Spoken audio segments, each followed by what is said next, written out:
So welcome to day 2 of the World Series of Moisturizers. So we are going to our second bracket and going to eliminate products right off the top.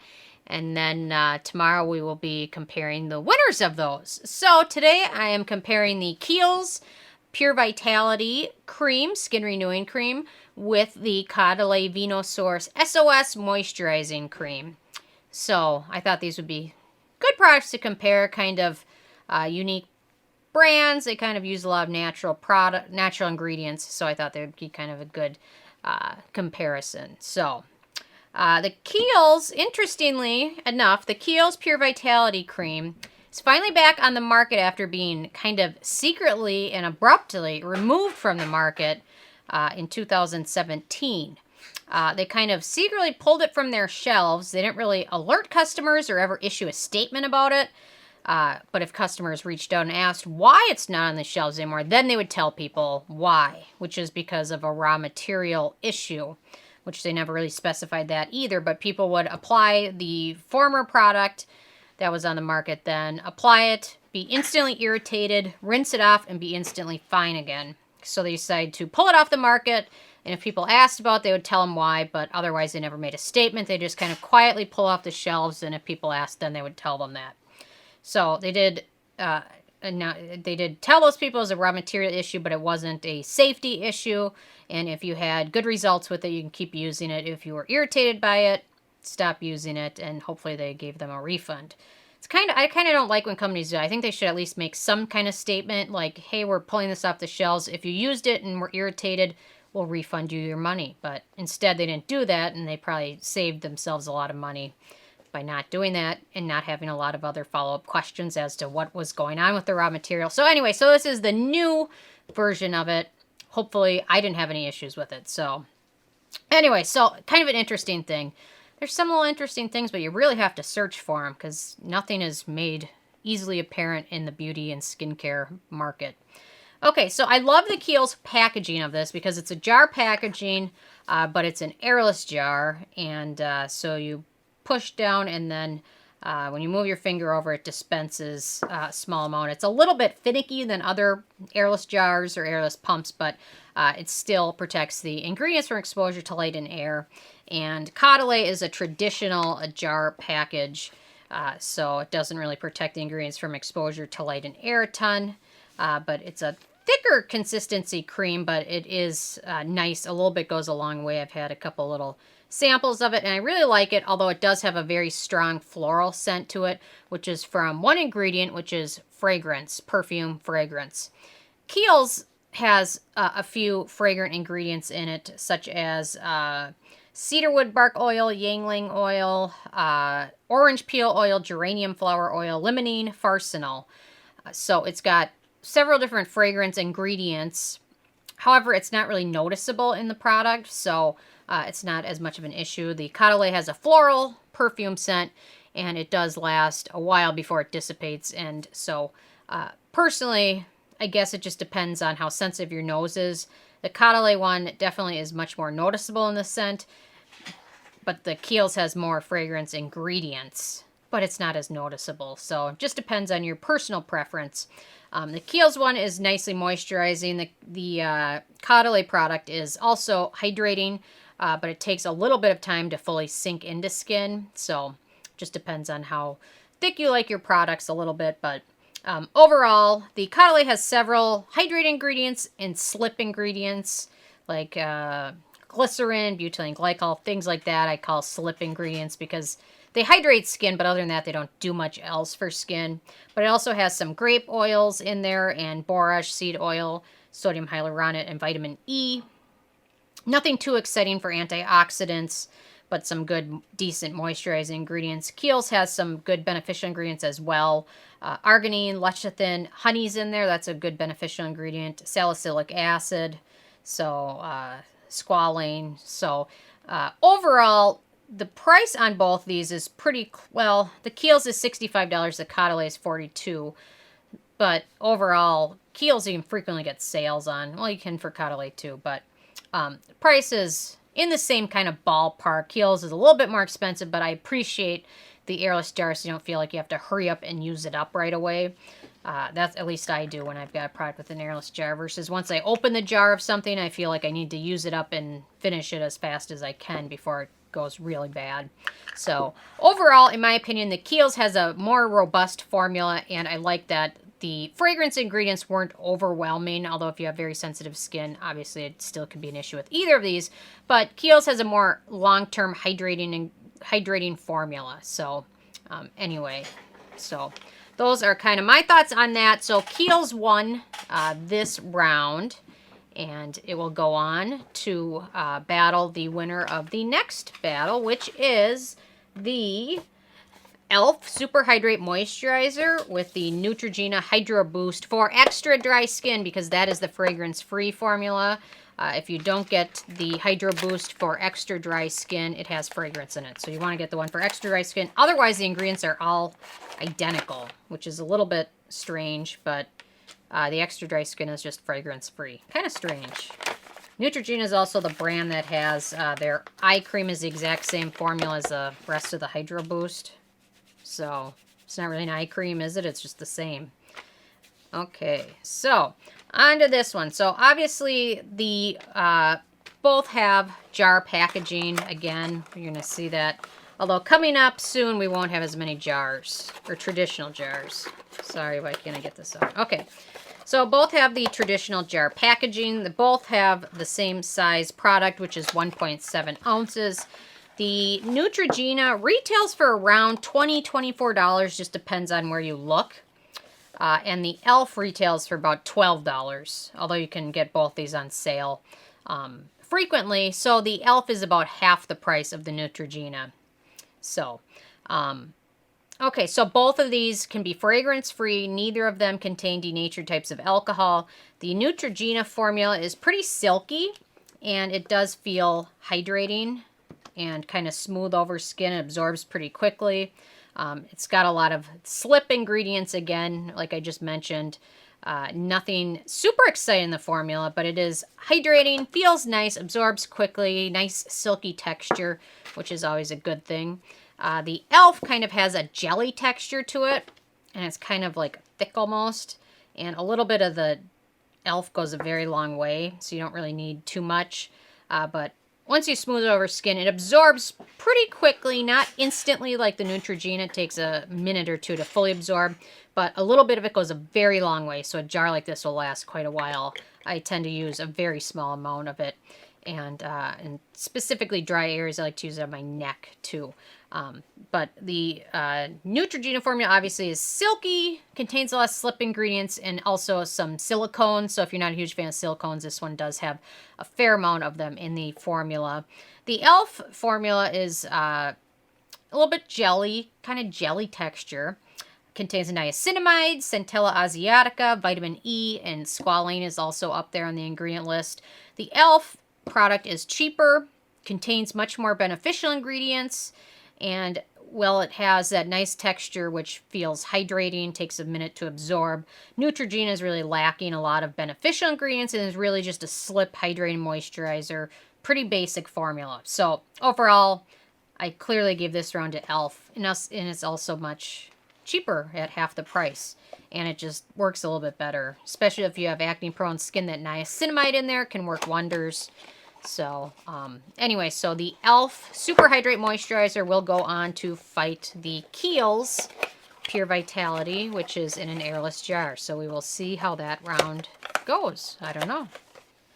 Okay, so the next battle is the CeraVe PM Facial Moisturizing Lotion and the Acure Radically Rejuvenating Whipped Night Cream, which is a product that I've been using now, and I really like it. It's kind of a Protini dupe similar product, and I really like the texture of it. It's a little bit for drier skin. So, both are well packaged.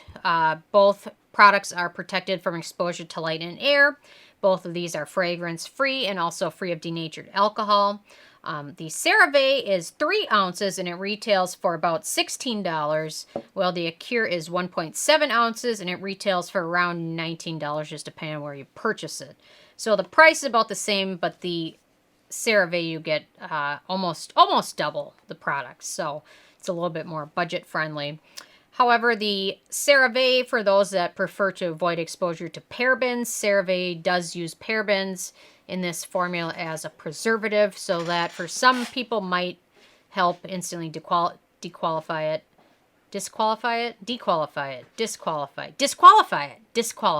Okay, dequalify it. Okay, so the Acure has a thicker texture to it, so if you have a drier skin, you might appreciate that thicker texture to it. It takes a little bit of time to fully absorb, but it doesn't feel instantly hydrating, but once it absorbs, it takes about a minute to fully absorb, but once it does, it feels hydrating like in the long run. Well, the CeraVe feels instantly hydrating and smooths over skin pretty easily and kind of has a lotiony texture, like it's called. It's not quite as hydrating, but if you have oilier skin, you might appreciate that. It doesn't feel as thick of a product. So the CeraVe might be better off for those with oilier skin, while the Acure is a little bit more friendly towards drier skin. Acure is a peptide-based cream, but it also contains some good hydrating oils, such as marula oil.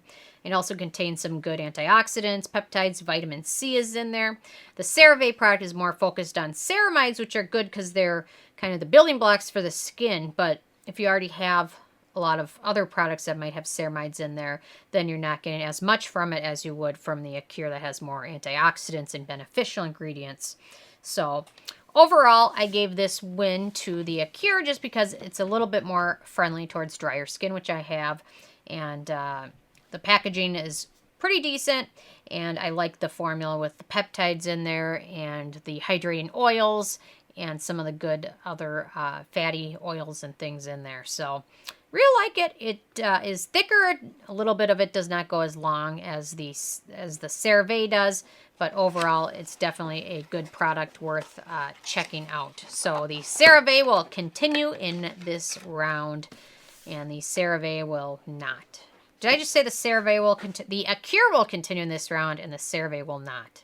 I have a lot of, once I start thinking about something, I say it instead of thinking of it, when I'm supposed to be doing the opposite. Okay, so the next round is the Clinique Moisture Surge Hydrator.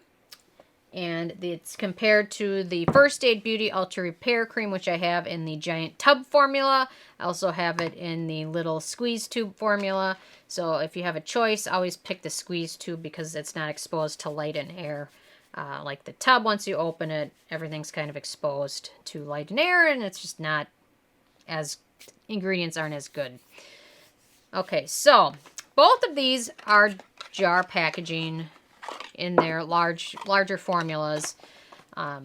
They're both jar packaged, so I'm not going to open this one. I don't think I've used this big tub yet, so I don't want to take the seal off, but I'm using this one. So the fragrance-free version of the First Aid Beauty Ultra Repair Cream, and then they also have fragrances, like this one is grapefruit. They've got some with honeysuckle. They've got, I think, a mint one.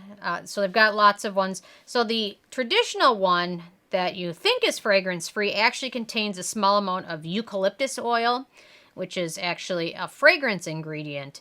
Eucalyptus oil, people use it for relaxation, things like that. However, it's not always the best for your skin, so that is something to keep in mind.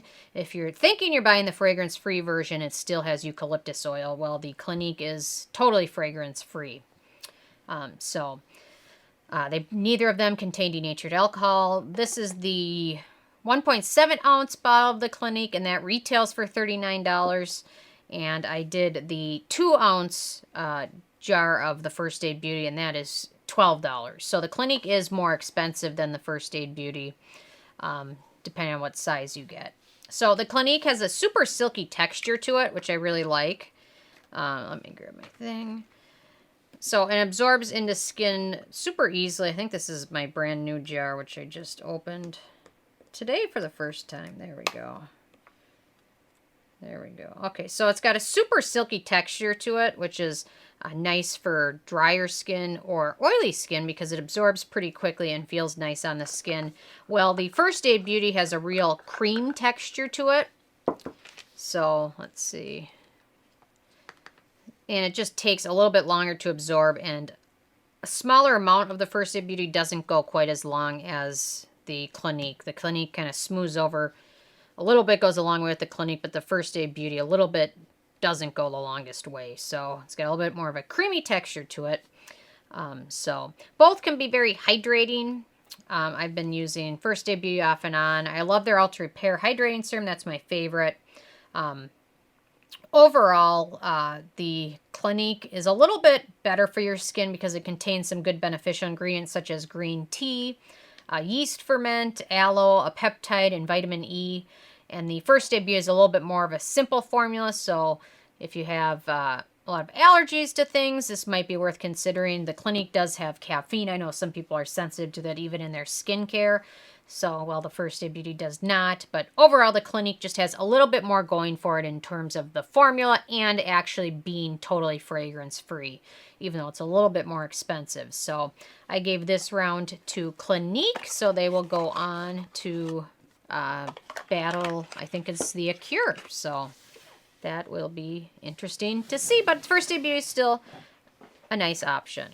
Okay, so the next round is the SkinFix Barrier Peptide Lipid Cream against the Drunk Elephant Lala Retro Cream. And I paired these two up because they both have a lot in common. They both have airless jar packaging. Their price is pretty similar. The Lala is $60, while the SkinFix is $50, so it's a little bit more, but not a huge amount.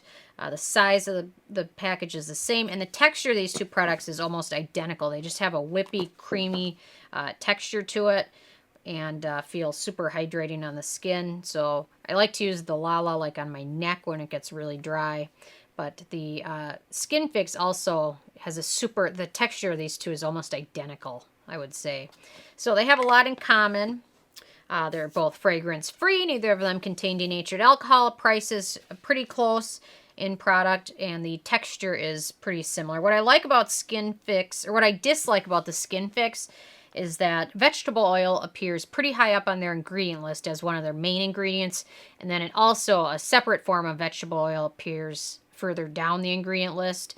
And the Lala uses a lot of different seed oils for their main product, bulk of their product, also for their hydrating ingredients. So I prefer that than the vegetable oil that the SkinFix uses. Vegetable oil can be highly comedogenic, so that's something else to think about. And the SkinFix, this one is, if you have acne-prone skin, this one product can be not the most friendly to your skin. So it's something else to keep in mind.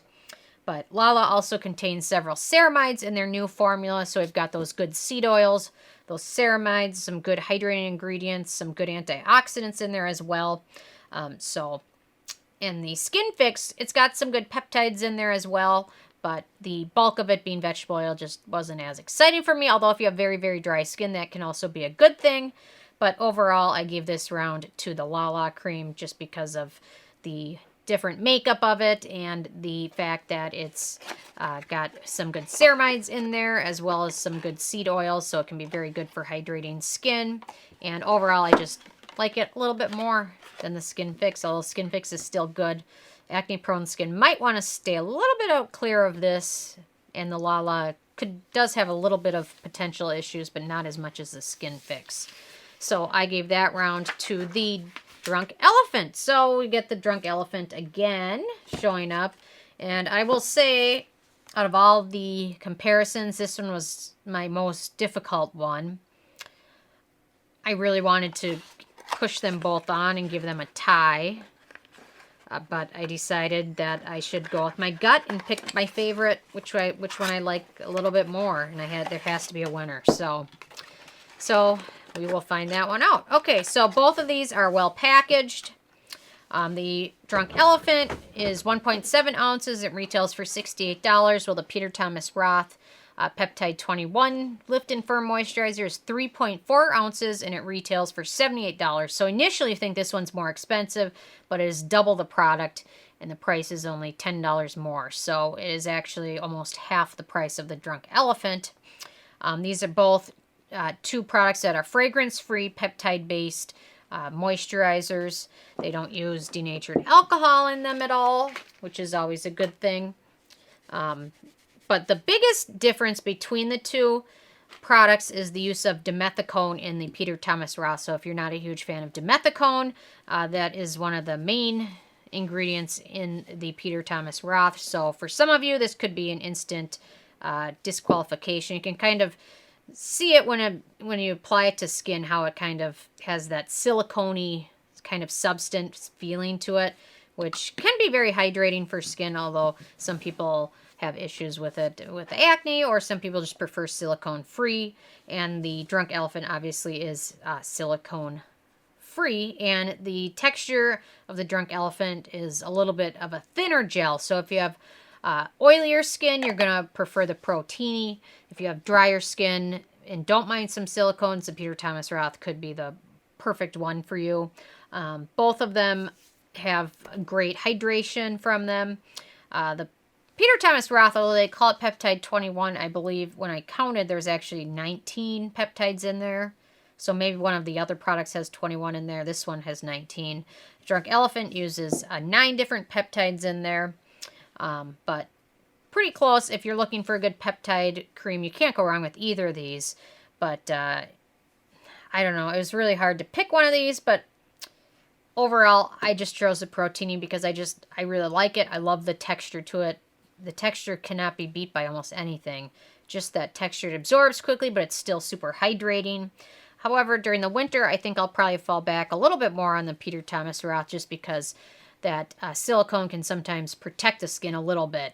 So when it's -40 in Minnesota, this one with a little bit of silicones might be good to just kind of protect my skin from the air. But overall, I chose the Protini just because I like it a little bit more than the Peter Thomas Roth. And it was a hard decision, but had to be done. So I guess in the next bracket, the Protini will go up against the Lala, I'm thinking. So that'll be another hard one. I hate making hard decisions, but they must be done.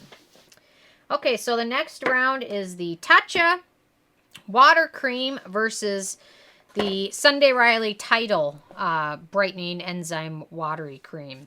And I have little tiny samples of them. I've got so many little samples of both of these, so I still haven't really had to use my big sizes yet too much. So, okay, so for both these, the full sizes use jar packaging.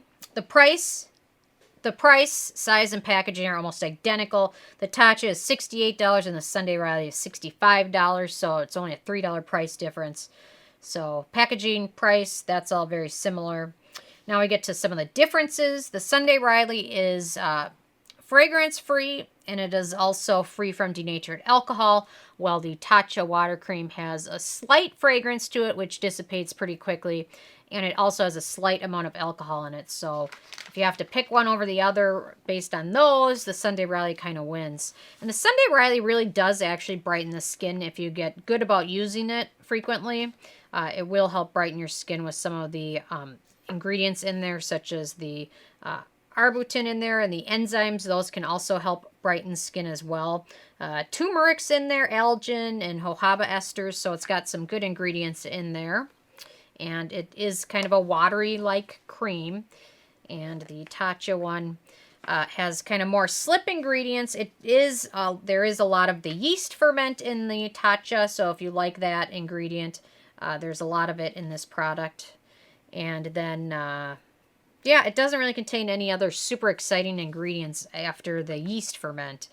So overall, I had to give this one to Sundae Riley, which kind of surprised me because I really like the water cream from Tatcha. But overall, the Sundae Riley just has a bit more features, more beneficial ingredients. But if you love yeast ferment, then I would go with the watery cream, or the water cream. But Sundae Riley being fragrance-free and no denatured alcohol and everything else being equal, then I had to give it to Sundae Riley. So Sundae Riley Tidal will go on, and I know some of you guys love the water. I love them. You know what, to be honest, every single moisturizer I've talked about, I really like for its own reasons and its own different uses. So I use all of these at some point. It just, some of them can be proven better than others, and some of them are just ones I personally like a little bit more. So Okay, oh, this wrapper thing. So on to the very last matchup of round 1. And this is the Biossance Squalane Omega Repair Cream versus the Paula's Choice Omega Complex Moisturizer. So right off the bat, you notice the differences. So obviously you notice the differences. The Paula's Choice is packaged in an airless bottle, which is always a little bit better for protecting the beneficial ingredients from exposure to light and air. And the Biossance uses a traditional jar package, which isn't the best for protecting antioxidants and beneficial ingredients from exposure to air and light. The Biossance is 1.7 ounces, and it retails for $58. Well, the Paula's Choice is also 1.7 ounces. Don't they look like almost different sizes? You wouldn't ever guess that the exact same amount of product is in both of these. And the Paula's Choice retails for $35. So the Paula's Choice already off the bat is significantly cheaper and more affordable. Both of these are fragrance-free and alcohol-free. And the Paula's Choice one is a lot thicker texture to it. It's great if you have very dry skin. If you have oily skin, you might not want to use this one so much during the daytime. More so maybe in the nighttime evening routine. But it does absorb into skin pretty quickly and leaves a nice matte finish. So that's a nice thing. The Paula's Choice formula has a lot of shea butter, which is also great for drier skin types. The Biossance contains a lot of squalane, which is great for skin. It's a very good ingredient. And it's also, this one's kind of got more of a creamy texture to it, a lotion-y creamy texture to it. The packaging in the jar, though, won't protect the squalane, so that's kind of a bit of a bummer, but it also kind of absorbs into skin and kind of gives off a similar finish as the Paula's Choice one does as well. So both these are great for hydrating skin. The Biossance seems to be suited a little bit more for oilier skin because it absorbs a little bit more quickly and smooths over skin a little bit easier. However, the Paula's Choice product seems to be a little bit more well-rounded because it contains a good amount of antioxidants, hydrating ingredients, and skin restoring ingredients such as ceramides. It's a bit better formula, especially for truly dry skin or for aging skin. Plus, the packaging is better and it's much more affordable. So, overall, this round I gave to Paula's Choice, although, like I said, I pretty much love all of these moisturizers, and I'll definitely be finishing up both of these at some point once my skin gets a little bit rested from this experiment. So, overall, those are the winners of the rest of round 1. So, stay tuned for more tomorrow, and I will be starting the individual matchups, and we will come out with a winner shortly. So, go play ball, and I will see you guys tomorrow or something. I don't know. Thank you guys so much.